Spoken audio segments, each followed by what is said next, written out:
Welcome back to my channel. तर आज आपल्या किचनमध्ये जे काही बनणार आहे ते फक्त मामांसाठी बनणार आहे, कारण मामांचे थोडेसे गुडघे दुखत आहेत खूप, त्याच्यामुळे त्यांच्यासाठी थोडंसं डिंक लाडू बनवायचे होते मला, खारीक खोबऱ्याचे। तर थोडंसं नेहमीपेक्षा थोडंसं वेगळं बनवते, तर नक्की पहा आणि तुम्ही ट्राय करून बघा।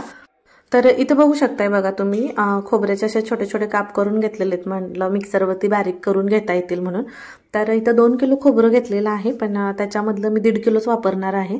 तर इथं गूळ घेतलेला आहे, यातला 1/2 किलो गूळ वापरणार आहे, अर्धा किलो बदाम, डिंक थोडासाच घेणार आहे, मी दाखवते किती घेतलाय तुम्हाला। अर्धा किलोला कमी काजू घेतलेले आहेत इथं मी, आणि इथं वेलदोड्याची पूड घेतलेली बघा, आणि थोडीशी खसखस भाजलेली होती, एक मोठे 2 चमचे होईल एवढी, तर ती इथं मी वापरणार आहे। तर इथे सगळ्यात अगोदर मी पहिल्यांदा खोबरं बारीक करून घेते, आणि त्याच्यानंतर बाकीचं सगळं साहित्य मी बारीक करून घेणार आहे। पण आपल्याला बदाम काजू वगैरे तुपामध्ये भाजून घ्यायचे, तर मी दाखवते तुम्हाला आपल्याला काय काय भाजून परत बारीक करायचं आहे ते। तर इथं आता माझं खोबरं बारीक करून झालेलं आहे, म्हणजे अर्धच झालेलं आहे, तर तुम्हाला मी दाखवते 1 मिनिट। इथं अर्ध खोबरं मी बारीक केलेलं आहे, त्यात एक 2-3 भांडी जी आहे ना मिक्सरची, ती मी एकदम पूर्ण बारीक करून घेतलेलं आहे, आणि एक भांडं असं थोडंसं जरा मोठं नाही का, एकदम मोठं असं ठेवलेलं आहे बघा, म्हणजे तेवढं जाता खाली चावायला पण असं छान वाटतं। एकदम पूर्ण पण पावडर झाली की नाही ते छान लागत। तर हे बघा असे मोठे मोठे काप दिसते तुम्हाला, थोडे थोडेसे तुकडे आहेत त्याचे। तर हे असं मी बारीक करून घेतलेले। तर इथं अजून खोबरं शिल्लक राहिलेलं आहे, इथं पण आहे अजून। तर आता जे उरलेलं खोबरं आहे, तर त्याच्यामध्ये मी गूळ मिक्स करत ते बारीक करून घेणार आहे। तर अगोदर मी आता गूळ बारीक करून घेते, आणि हे मग असे इन्ग्रेडियंट्समध्ये तुम्हाला दाखवायचं विसरलं, खारीक आहेत, अर्धा किलो खारीक आहेत ह्याला छान असं मस्त कट करून घेतलं आहे, आणि उन्हाला चांगलं असं वाळवून घेतलेलं आहे, त्याच्यामुळे असे एकदम खडखडीत झालेले आहेत, जेणेकरून पटकन बारीक होतील आता। तर अगोदर खोबरं आणि गूळ बारीक करून घेते मी, आणि त्याच्यानंतर खारीक बारीक करून घेते। तर मी मगाशी तुम्हाला म्हटल्याप्रमाणे 1.5 किलोच्या खोबऱ्यासाठी इथं मी फक्त 1/2 किलो गूळ वापरते। तर इथं बघू शकताय तुम्ही बघा, असं मी चिरून घेतलेलं आहे। 1/2 किलो फक्त याच्यासाठी वापरते, कारण आपण अर्धा किलो इथं खारीक वापरलेली आहे, म्हणजे आता लाडूमध्ये वापरणार आहे। तर आता गूळ मिक्स करून घ्यायचा होता, तर मी काय केलं की थोडेसे काप बाजूला ठेवले होते, तर त्याच्यामध्येच खाली थोडेसे काप घेतलेत, वरून थोडासा गूळ घालते, आणि परत वरती थोडेसे काप घालते, म्हणजे थोडंसं ते खोबरं आणि गूळ आहे ना एकदम असं व्यवस्थित ना मिक्स होतंय। आणि तर इथं तुम्ही गूळ पावडर सुद्धा वापरू शकताय, पण इथं थोडंसं खोबरं आणि गूळ एकत्र आपण बारीक करून घेतला ना, तर ते तुम्हाला दाखवते बारीक केल्यानंतर कसं होतं ते तुमच्या लक्षात येईल। तर इथं बघू शकता, हे बघा ह्याचा कलर कसा आहे आणि खालच्या खोबऱ्याचा कसा आलाय ते दिसतंय ना। एकच मिनिट, हे बघा। तर इथं आता हे सगळं काढून घेते मी। तुम्हाला मी म्हटलं तसं बघा, अगोदर जे खोबरं मी बारीक करून घेतलं हे बघा पांढरं शुभ्र दिसते, आणि ह्याच्यामध्ये गूळ मिक्स केलेला आहे, त्याच्यामुळं ह्याचा कलर थोडा लालसर दिसतोय बघा गुळासारखा। हे थोडंसं ओलसर झालेलं आहे, मी म्हटलं दोन्ही मिक्स करून घेतलं तर थोडंसं म्हणजे नाही का हे थोडंसं असं बसतायत ना लाडू, म्हणजे तूप कमी लागेल, आणि पूर्णच मग असं ड्राय ठेवलं तरी तूप भरपूर घालावं लागेल, आणि सध्या तेवढं तूप नाही आहे आता। आणि ही जी वाटी आहे ना, ह्या वाटीनं म्हणजे एवढे हे काजू घेतलेले आहेत, एवढेच होते माझ्याकडे आता, आणि बदाम मात्र ही वाटी पूर्ण भरून मी तर बदाम घेतलेले ते, आणि इथं ही अर्धा किलोची खारीक आपण घेतली होती ती मी बारीक करून घेतलेली इथं आत्ता। तर हे बघा इथं बदाम आहेत, तर बदाम आणि काजू आता बारीक करून घेते, आणि मग डिंक तळून घेते। आणि तुम्हाला म्हटलं तसं हे बघा आत्ताच तूप बनवलेलं आहे, तर जास्त काय नव्हतं, एवढं झालेलं आहे बघा। तर आता एवढं तुपामध्ये लाडू व्हावेत म्हणजे झालं।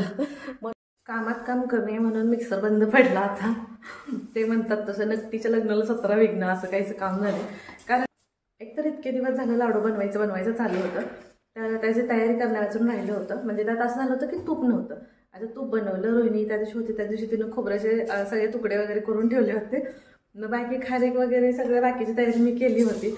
आता म्हणलं आज लाडू बनवायला घ्यावेत, तर आता इथं सगळं तुम्ही बघितलं मागापासून बऱ्यापैकी मी सगळी तयारी करून घेतली होती, बारीक वगैरे सगळं करून घेतलं, आणि फक्त काजू बारीक करायचे होते, आणि मला डिंक तळून घेऊन बारीक करायचा होता, आणि मिक्सर झाला खराब।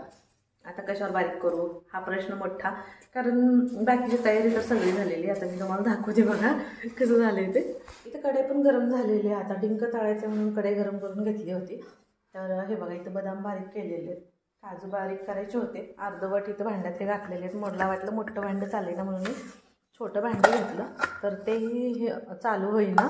तर म्हटलं आता असंच बसण्यापेक्षा सगळं एकत्र घालून आपण मिक्स करून घेऊया. तर अगोदर खोबरं सगळं मी हाताने व्यवस्थित मिक्स करून घेतलं. त्याच्यानंतर खारीक घातलेली आहे इथं बघा, आणि जी थोडीशी खसखस घेतली होती 2 चमचे, तर तीही मी इथं घातलेली ह्याच्यामध्ये. तर ह्याला छान आता हलवून घेते. मला असं झालं की परातीमध्ये मला असं व्यवस्थित मिक्स करता येत नव्हतं. तर आता हे एका मोठ्या पातेल्यात घेते आणि इथं बघा एक 3 ते 4 चमचे मी इथं तूप घेतलेलं आहे. तर तूप छान गरम झालं, मीडियम टू लो फ्लेम ठेवलेलं आहे इथं. आणि हे जे आपण बदाम बारीक करून घेतलेलं होतं, तर ते तशीच जे आपण पूड केलेले आहे ना, तर ती तशीच तुपातून भाजून घ्यायचे.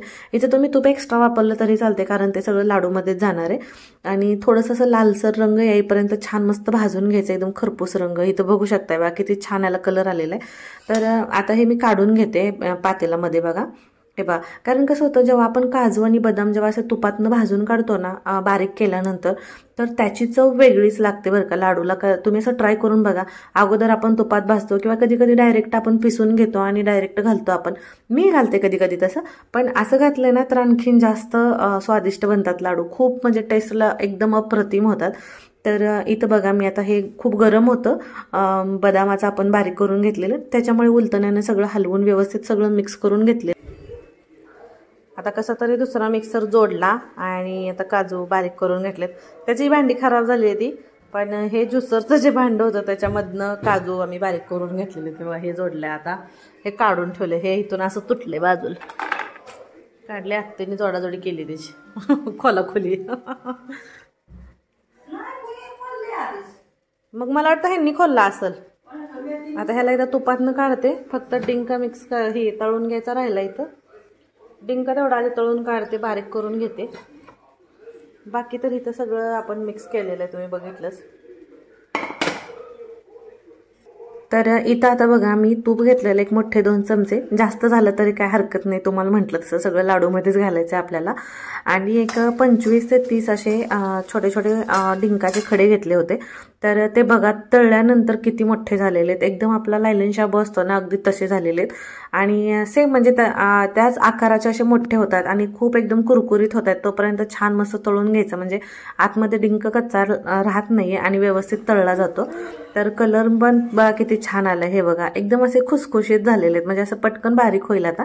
आणि इथं बघा, आता जे आपण काजू आत्ता बारीक करून घेतले होते, तर तेही छान मस्त तुपात भाजून घेते. फक्त काय होतं की काजूची आपण ही जी पूड केलेली असते बारीक केलेलं, तर ते तुपामध्ये भाजताना थोडंसं त्याचा गोळा व्हायला बघतो, म्हणजे नाही का काजू कतली करताना कसं होतं ना तसं. तर ते परत नंतर हाताने व्यवस्थित मिक्स करून घ्यायचं. तर हे बघा इथं बघू शकता, एकदम खवा बनल्यासारखं बनले की नाही. तर आता हे मी काढून घेते. ह्यालाही 1-2 मिनिट फक्त मी परतून घेतलेलं आहे, एकदम लो फ्लेमवरती. थोडासा फक्त कलर चेंज झालेला आहे ह्याचा. तर इथं बघू शकताय बघा, डिंक आपला किती छान तळलेला आहे. तर आता तो डायरेक्ट मी बारीक करून घेते. आणि छान तळलेला असल्यामुळे इथं बघू शकताय बघा, भांड्यात कुठंसुद्धा म्हणजे असं राहिलेलं नाही आहे, एकदम बारीक व्यवस्थित पूड झालेली आहे त्याची. तर इथं आता मी काजू ऑलरेडी पातेल्यामध्ये घेतलेले आहेत, आपण तुपातनं भाजलेली पूड. आणि आता इथं मी सगळा डिंकही काढून घेते आणि त्याला परत छान सगळं मिक्स करून घेते. तर इथं फक्त आपला एकच इन्ग्रेडियंट्स राहिला होता बाकी, तर तो म्हणजे वेलची पावडर. तर वेलचीची पूड अगोदरच करून ठेवली होती, त्याच्यामुळे एक मोठे 2 चमचे होईल एवढी इथं मी वेलची पूड घातलेली. आणि आता हे छान सगळं परत एकदा मी मिक्स करून घ्यायला लागलेले बघा. तर ह्याचं जे प्रमाण आहे ते मी सगळं तुम्हाला डिस्क्रिप्शन बॉक्समध्ये देते, तर तिथून तुम्ही बघा. इथं आता तूप गरम करायला ठेवले, आता फक्त तूप ह्याच्यामध्ये ॲड करायचं आहे आणि मग लाडू वळून घ्यायचे. तर इथं बघू शकताय बघा तुम्ही, इथं मी तूप घालून घेते. तर तूप एकदम छान कडकडीत गरम करायचं आणि मग घालायचं. तर इथं बघू शकता, हे बघा वाफ निघते तुपातून. मी इतके कडक आता केलेलं आहे ते.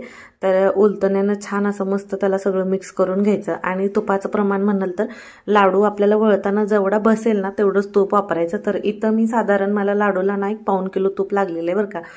तर मी तुम्हाला हातात घेऊन दाखवते परत बांधताना, बघा तुम्ही कशा पद्धतीने बसतोय तो. कारण आपण इथं पाक वगैरे केलेलं नाही आहे ना, त्याच्यामुळे आपण डायरेक्ट तूप घालूनच लाडू बनवणार आहे. फक्त याच्यामध्ये एक गोष्ट चांगली की आपण गूळ आणि खोबरं एकत्र मिक्स केल्यामुळं तिथं थोडंसं आणखी एक्स्ट्रा तूप लागणार, तर ते कमी लागलं आपल्याला. तर हे बघा इथं बघू शकताय, आता सहजासहजी एका हाताने मी लाडू वळते, तर ते किती आरामात वळतोय लाडू. तर आता आपल्याला ह्याच्यापेक्षा जास्त तूप घालायची गरज नाही आहे. जेव्हा आपण दोन्ही हाताने लाडू वळू तर एकदम व्यवस्थित आणि मस्त होतील.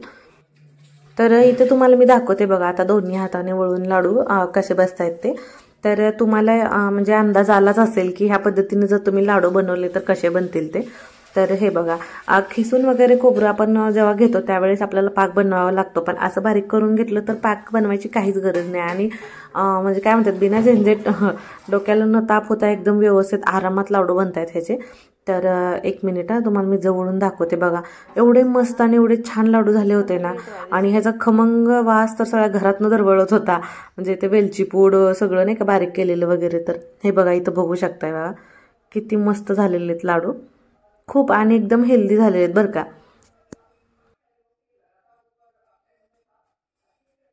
तर आता पातेलं घेऊन खाली बसतो आता आत्ती आणि मी, आणि मग लाडू वळायला घेतो. आणि इथं बघू शकताय तुम्ही बघा, जास्त सारण झाल्यामुळं मग आत्ती म्हणल्या चल दोघी मिळून बांधूया लाडू. तर बसलोय आता दोघी पण हॉलमध्ये आपल्या TV बघत बघत चालू होतं. ह्यांना म्हटलं थोडंसं शूट घ्या आता, म्हटलं लाडू दोघी जण वळायला लागलोय. तर म्हटलं आता भरपूर मामांना खायला होतील अशा हिशोबानं, म्हटलं संपले तर परत आणखीन बनवता येतील म्हणून 1.5 किलोचेच बनवले. तर 1.5 किलोच्या प्रमाणातलं हे जे लाडू आपण बनवलेले आहेत, तर तुम्हाला सांगू का, हे 90 लाडू बनलेले आहेत बघा. तर हे हॉलमध्ये घेतल्यामुळं थोडंसं अंधार आला आहे, त्याच्यामुळे एकदम व्यवस्थित इथं लाडूचा कलर दिसत नाही आहे. तरी मी तुम्हाला किचनमध्ये घेऊन परत एकदा दाखवते. तर इथं बघू शकता, हे बघा तुम्ही,